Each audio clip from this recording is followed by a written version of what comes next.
Hi, welcome to Adobe Illustrator CC 2021 Classroom Book Chapter 9, Part 3 about adding type to a project. When we left off, we had just barely changed our fresh and lemonade into the strawberry color. Now we're going to go ahead and add some additional character formatting. So just like InDesign, text attributes are split between character and paragraph formatting that can be found in the Properties panel of the Control panel. So let's go ahead and look at our strawberry lemonade. Let's go ahead and click on our character section and see we have these more options down here, the three little ellipses, which are going to give us even more options of things we can look at in there. So with the selection tool, let's go ahead and select our strawberry lemonade. And with our properties panel, let's change that leading, which is the space between the lines. It's the very bottom one. Nope, that's our baseline shift, sorry. Our leading is the top right, and right now it's set to 48 points, and let's go ahead and switch that to 52. So 52 is not one of our drop down choices, so we need to go ahead and go back in.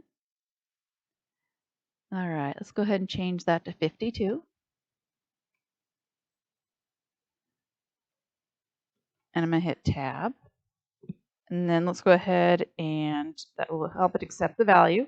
Now let's play with the leading, which is the space between the lines. All right, and let's go to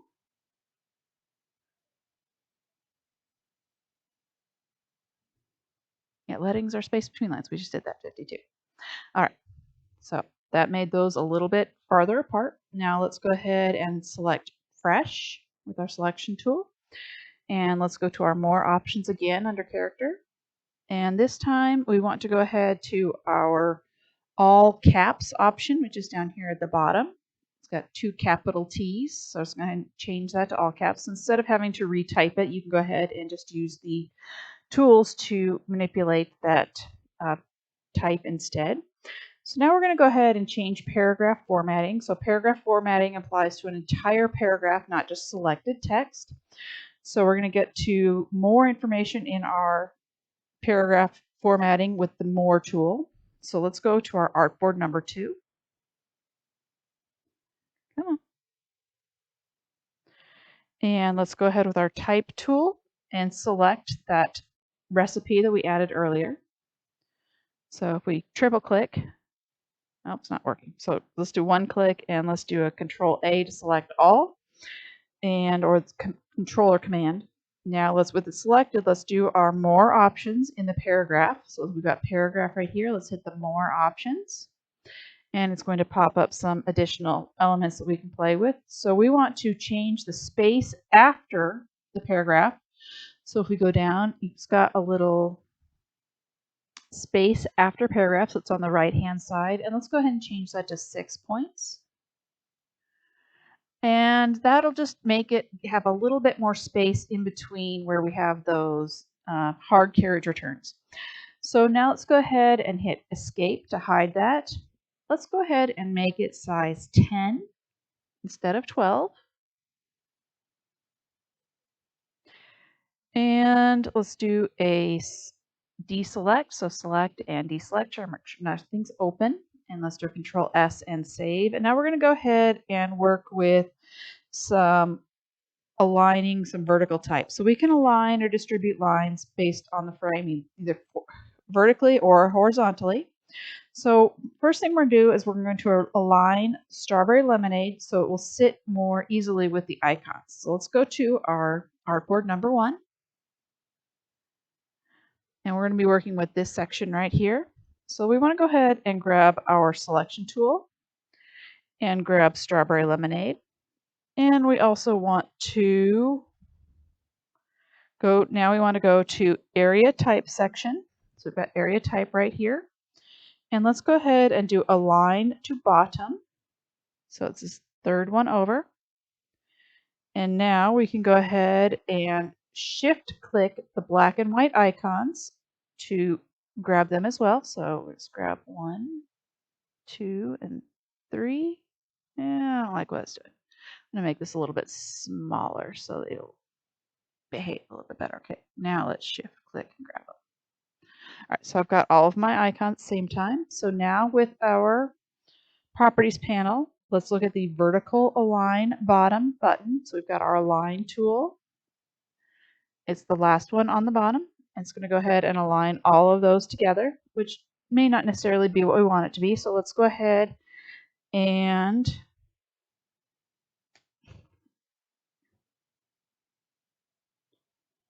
we're going to snap it. And let's just kind of go ahead and just slide this up now. So they're all even on the bottom. All right, I'm going to go ahead and deselect and a Control S and save. So now we're going to go ahead and do what's called snapping to a glyph, which lets you snap to your artwork precisely with text without having to create guides or outlines. So let's go to our View menu. And let's come down here to Snap to Glyph. And we want to make sure that's on. So Snap to Glyph is on. And we want to make sure that Smart Guides are on. So Smart Guides are on as well. So that's what we want them to be. So let's go ahead now and go to Window. And let's come down to Type and Character to open up that panel. Alrighty, so now we're going to go ahead and play with our fresh a little bit. So let's go to our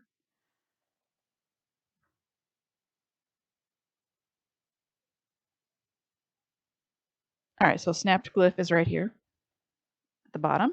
I don't know why it's telling me to close it now. All right, for some reason it's telling me to close it.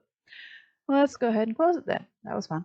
Let's go ahead with our selection tool, select that red banner, and we want to zoom in a little bit. So Control plus, zoom in. Now let's go ahead and drag that banner so that it is right next to fresh. We should get some green guides kind of popping up. There we go, green guide. All right, and now it is aligned. So we can see that it is glyph bound on our, let's do a Control minus so you can kind of see that better. See how on the far right hand side how it says glyph bound. That's letting you know that that is where it is lining up to. So we're going to go ahead and drag the middle point of that red banner until it snaps with the bottom of the glyph bound. So let's go ahead right here and make sure, so you can see it'll snap to be glyph bound as well. So it's a little bit of an easier way to make sure that you are making elements the same size without having to eyeball them. Let's do a Control S and save. And I want to show you something that's in the other book that they leave out of this one that I think is really interesting. So let's go ahead and go to our strawberry lemonade. So let's do zoom out. And I'm going to go ahead and I want to grab this strawberry lemonade. And zoom out again. All right. So we can do something called touch type when we are in Illustrator. So we want to go ahead and play with the touch type tool. So using the touch type tool, we can modify properties of a character. We can do scale, size, rotation, but it may or may not be showing in your elements right now. So let's go ahead and grab our, so with our selection tool, grab strawberry lemonade. Let's go to our edit the toolbar down here at the bottom. And we want to scroll down until we get the one called type. And we want this one with the T with kind of the things around it, which is touch type tool. I'm going to go ahead and drag that into my type tool. All right. And now I want to go ahead and click escape to make that go away. Now let's go ahead and with that selected, I'm going to click on that letter M. And it's going to allow me just to change that letter M. So maybe I want to drag it down a little bit. Maybe I want to rotate it just a little tiny bit. So come down here. See how you can kind of play with those different elements. Maybe I want to do the N as well. So maybe move it up and rotate. So you can see it's really easy to kind of play with different types of letters just using that touch type tool. So that is something that is in the old book that is not in the new book, but I think it's kind of a fun feature. So let's do a Control S and save, Control minus, and deselect, and do a Control S to save what we've got so far, and we will pick up on part 4.